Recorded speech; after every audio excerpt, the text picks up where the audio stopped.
Hi, welcome to BA 451 HR Management. My name is Lori Yates. I'm your instructor. Some of you I have met online. A couple of you I know from the Gresham site. So welcome everybody to the class. I thought I would start our first module by introducing human resource management. Hopefully you have your books by now and you've started reading and are diving into the questions. Please don't forget to go online and in the discussion forum, if you wouldn't please go ahead and introduce yourselves online to each other, that would be great. So as we look at human resource management, usually one of the questions I ask is when you, as an employee, think about HR, what do you think of? So when you think about your organization or one that you have worked for, what pops in your mind? A lot of times I hear from students that HR is the place they send you when you've done something wrong. Or HR, if you're a supervisor, HR is where you go when you think you have a legal problem, or somebody claims discrimination, or somebody says they're going to sue you, or something bad is happening, that they're the rule people. They establish rules that you have to follow. Sometimes you call them when you want to hire. And it's not always seen anymore as a employee-friendly or employee-supportive type of department. That's not always the case, but what we're going to talk about is what human resource management could and should be. Okay, so to start out, let's look at the definition. I believe the one I have on the screen is the one that's offered by your textbook, which is human resource management utilizes people to help achieve organizational objectives. And when you think about what an organization is, it is a group of people that have come together to accomplish something that one person by themselves could not accomplish. So it is a social entity made up of people. And it means that it's really important for those people to come together and work towards the vision, mission, and objectives of the organization. If you think about, for those of you who've been supervisors, I like to say that in my day, 80% of my day was spent handling personnel or employee or people issues, and that the finance and the technical and the accounting and the operations and those sorts of things were less time consuming. Human problems are also more complex and more difficult to solve. So it's really important that we do take a look at these. And yet humans, not only are they generally the most expensive line item in organizations in terms of cost, they also are required in order to make an organization work. So very important that we learn how to do this in a way that is helpful to organizations. So as I mentioned, we want to help organizations get to their objectives. And for many companies, it's about profit. But whether it's about profit or nonprofit, we start talking in terms of productivity. In other words, if we take inputs and process them, and at some point we have outputs.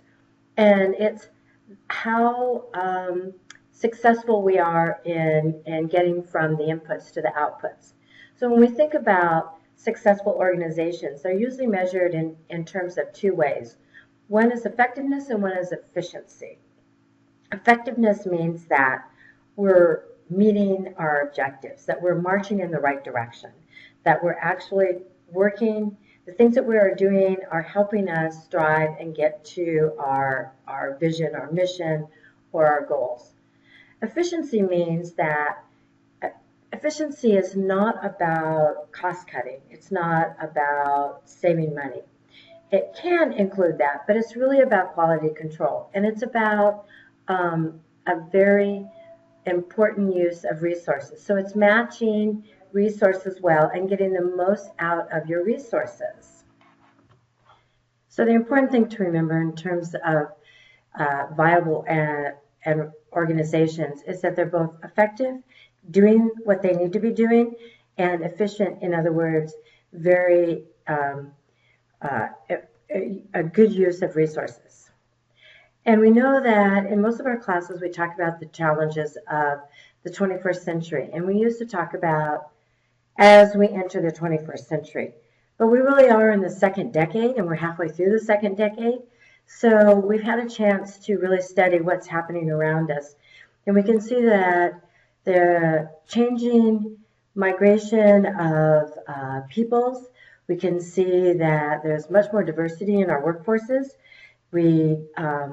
Globalization has increased this migration of peoples. It's also increased our market capacity in terms of whom we can market to, and it means that small businesses like mom and pop businesses can actually market around the globe.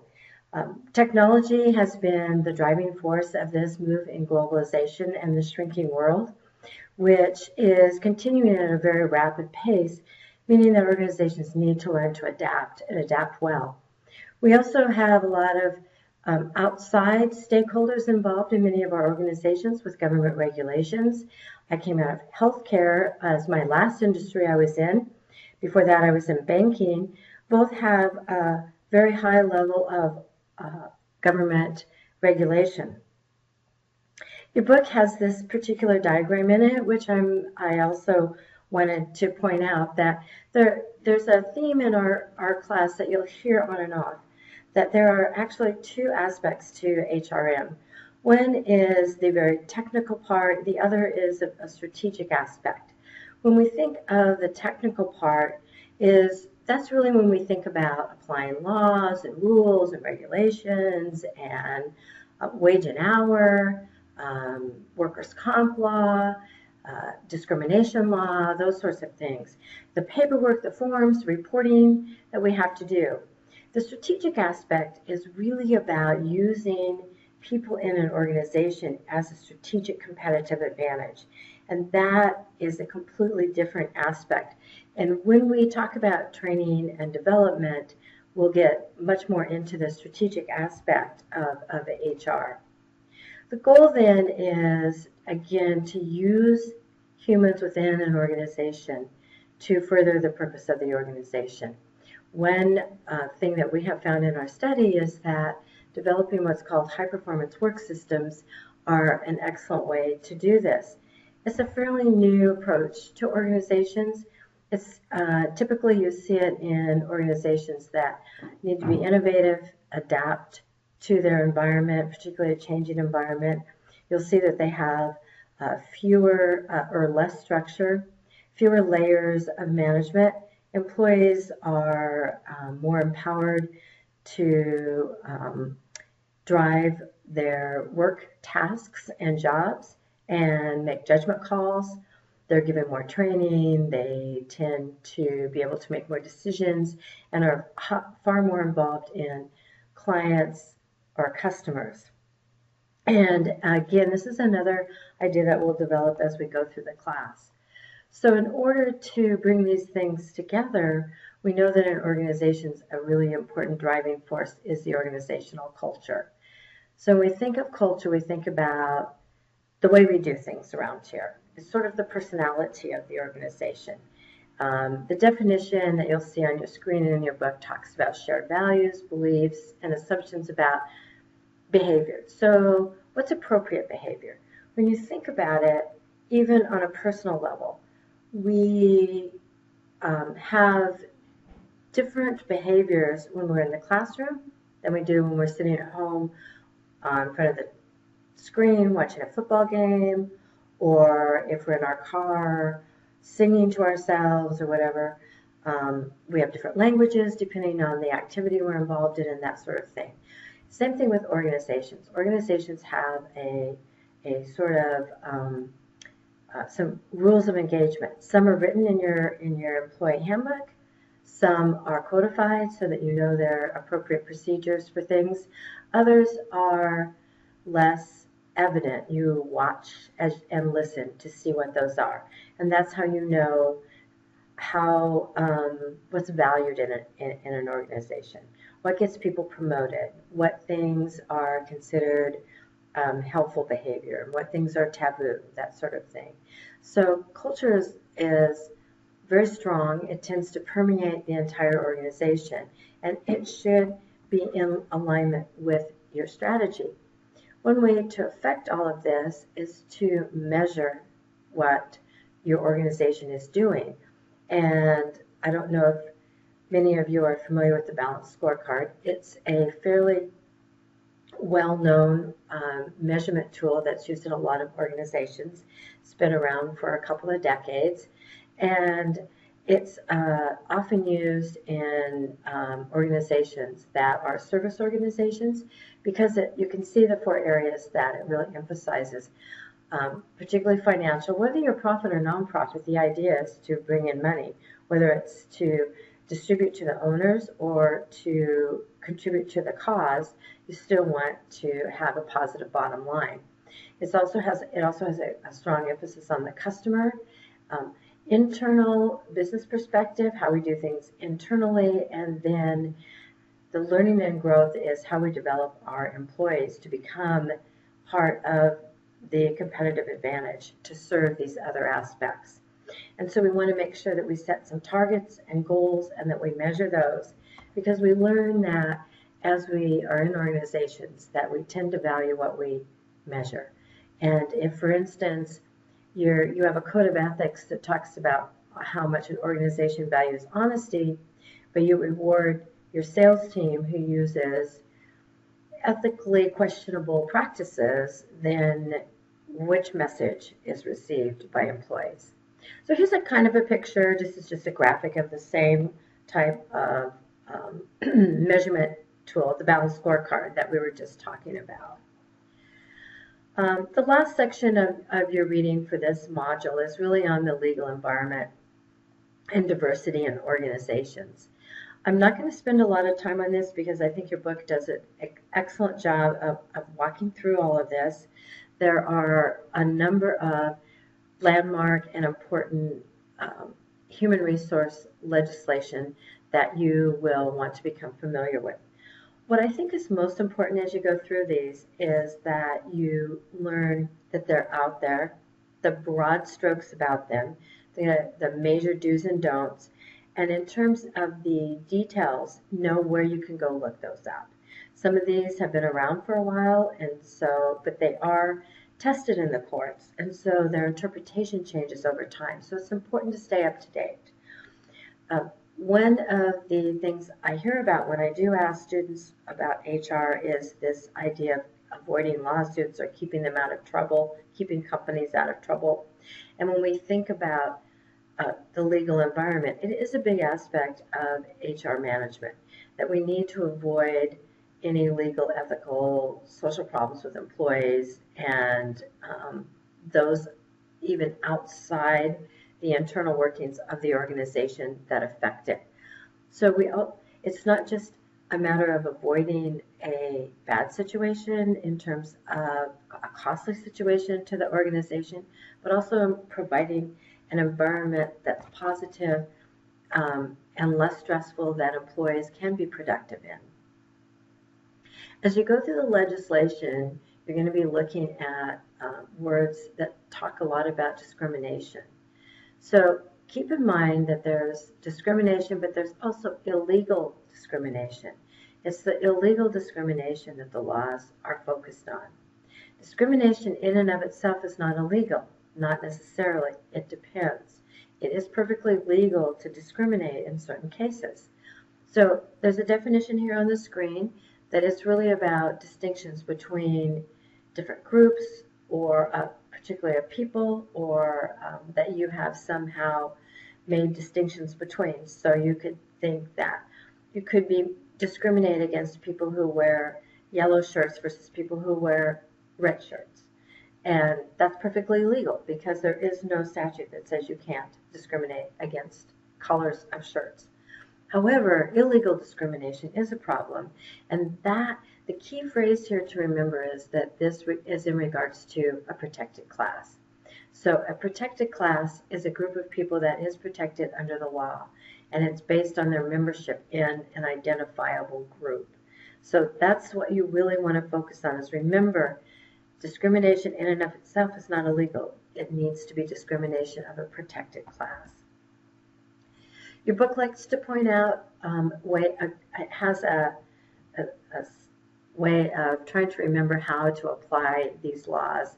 And when you're looking at decision making and what to do in a situation, the actual law itself is, most of the laws are not very, they're quite vague in terms of practical application. So there's a lot of common sense that goes into them. And if you follow what the authors call the ouch test, you're going to be in pretty good shape, even if you can't remember the exact details of the laws. And that's to make sure that you're being fair and objective in your gathering information, and that you're applying things across the board similarly and consistently, and that you are doing so with everyone, not differently with different groups of people. And this is a good practice, whether it's illegal or not. Discrimination, it's good to have a fair and just organization in which to work. We do see that there is a positive correlation between a positive environment where trust exists within the organization and job satisfaction among employees. There is a very positive correlation with employee performance. Also, the last thing, and this will be drilled in throughout our term, and that is that the decisions that you make and the things that you consider need to be job related. They must relate to the essential job functions. So when you're thinking about how to make a decision, you want to make sure that it is based on the job, it's job related. Something to take a look at as you read through your legal section is the 4/5 rule, which helps determine if a population is disparately impacted. So you may not discriminate against an individual, but your practices may inadvertently or advertently discriminate against a group of people. And that's something that is also illegal. So there's, again, that your textbook does a really good job of outlining how to use this rule, and they do it in a really pretty simplistic way that it's easy to follow. Similarly, over time, we have now had to look at reverse discrimination, and it's a similar type of formula, and it's called the 6/5 rule. So I'll let you take a look at that in your textbook, and it's easier if you can look at the examples and go through it. One thing to remember is we're talking about federal employment law in this class for the most part, and know that your state and local laws can and are very likely different. Things like wage and hour, think about minimum wage. It varies from state to state, but there's also a federal minimum wage. So the rule of thumb in human resource management is that you use the most conservative law. So if the federal law says you have to pay employees $7.65 an hour, but the state law says you have to pay them $9 an hour, then you pay $9 an hour. You use the strictest rule, the one that is in the greatest favor of the employee. So you can't just choose which one you want to follow. So in terms of our federal statutes and court cases that have had great impact on HR, I have a list here that is actually 2 slides long, and this is a quick view. I took this from your book so that you would have a place where it was all listed. If you were on the go, you can pull this up and take a look at it. It does a pretty good job of identifying each one with a brief description, as you can see. And again, woven into this, we see that there are very seminal court cases. So let's take a look at the dates here, starting with our first slide. Look at the dates of these particular pieces of legislation and marching forward. You'll see that many of them occurred in the 1960s and 1970s. The 1960s we coined in history, as in American history, as the Great Society. That's when we saw a lot of social legislation, and many of these laws are still on the books and actively used. Their interpretation has changed over time through court cases. So a couple of the major ones, Equal Pay Act, really was about equal pay for gender, so that men and women would be paid the same amount for the same amount of work and the same type of work. We know today from our research that if we, across the board, the average pay for women and men is still different, although the gap is decreasing. The Civil Rights Act, Title VII of the Civil Rights Act, is the big daddy of the legislation, and As you can see from the first bullet here, it has had the greatest impact on human resource management. It's really the key legislation on discrimination. One of the things that's important to know about these laws is how many employees you need to have in your organization for them to be effective. So you'll see that you need 15 or more employees for this to be effective, which means it doesn't apply if you have 5 employees. Okay. This law also created the Equal Employment Opportunity Commission, which is an agency that we'll talk about in a second.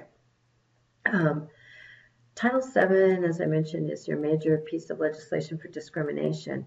There are some exceptions to Title VII. So think about union contracts where you have seniority built in, where somebody gets a raise because they have greater seniority than somebody else, or they get a promotion because of that, or certain merit systems. So if there's a contractual system like that in place, then that is an exception.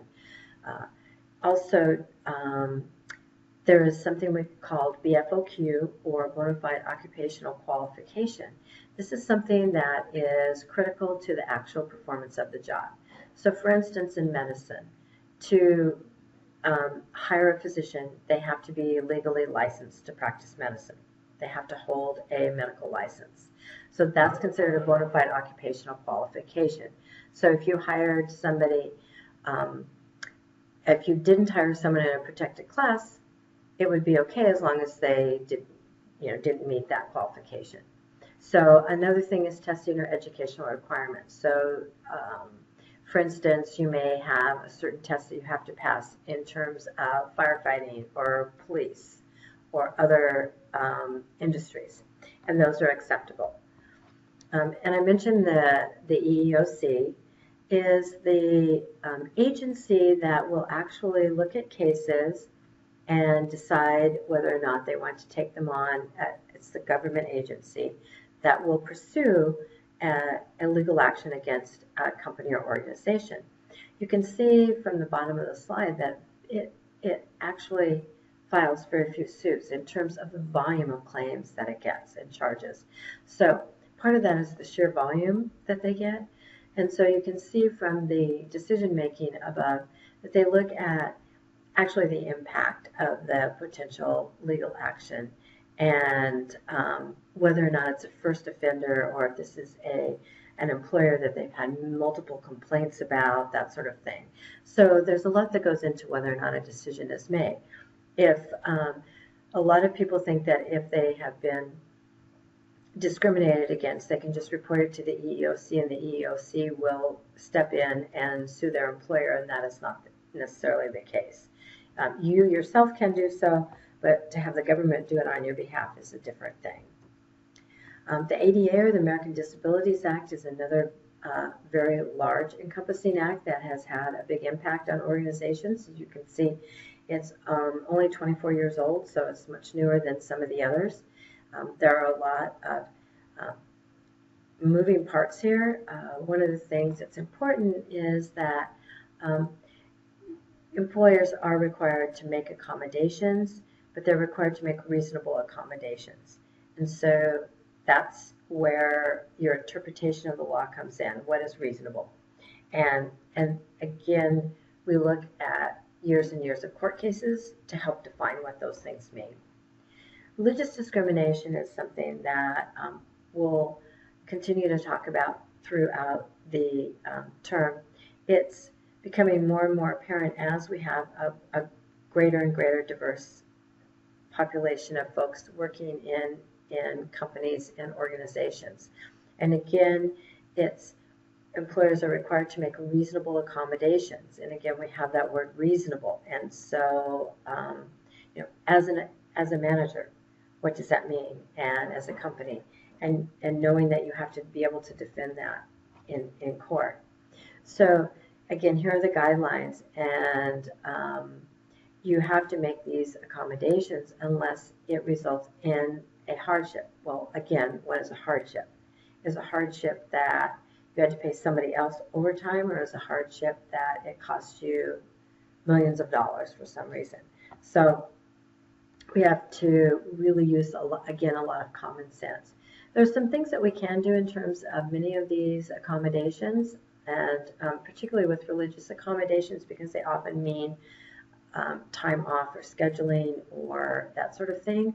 So you can see from the list here that a lot of times you are able to switch people around and say if somebody needs Saturday off, say to attend church or to observe a religious day, that perhaps there's somebody else who would be willing to work that Saturday if they could have the day shift during the week and the other person had to work graveyard.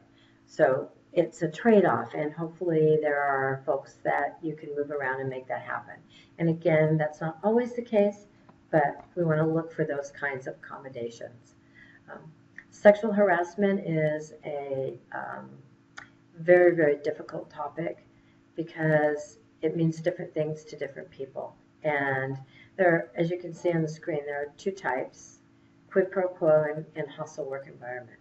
Basically, sexual harassment is about unwelcome advances, favors, the quid pro quo. You do something for me, I do something for you. Or if you don't do something for me,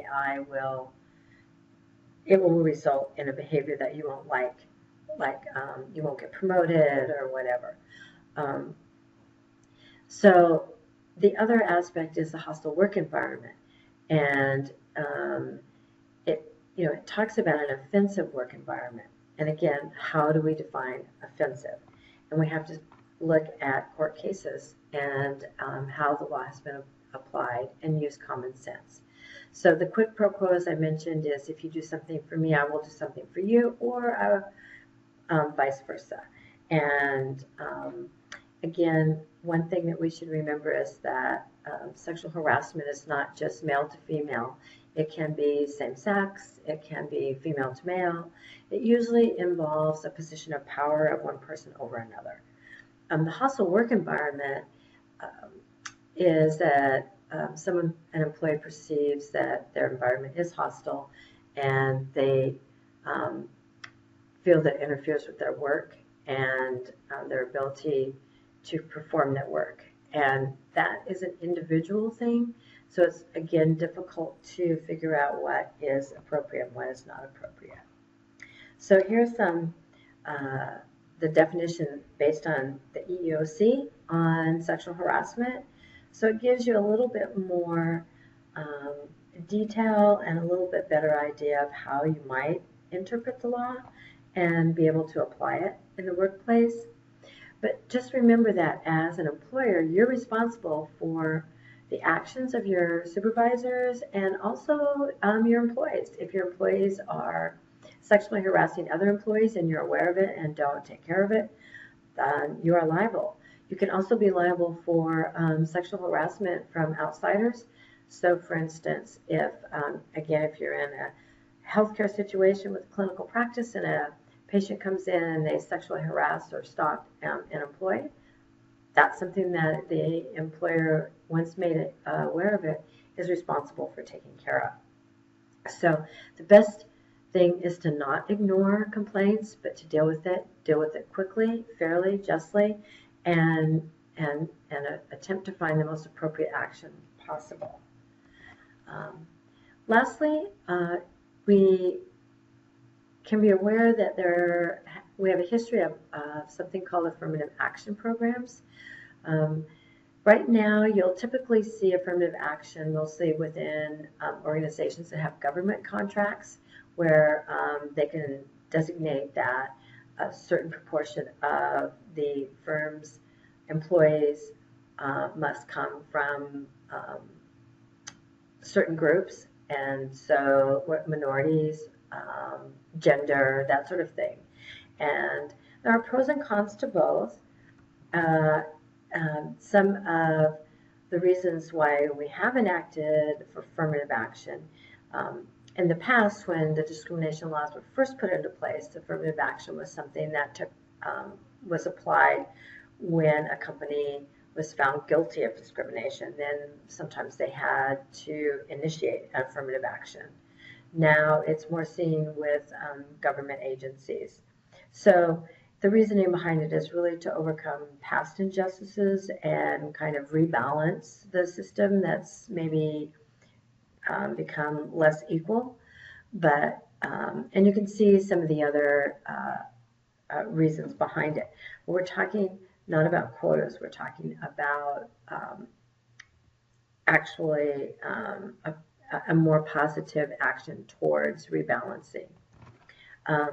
And then the negatives for affirmative action is that it can result in reverse discrimination and penalize those who are not members of a protected class and get preferential treatment of one group over another.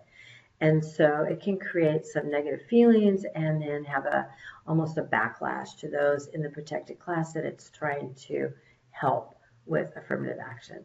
So how you feel about it is a really interesting question for us to talk about and think about as we go through the class.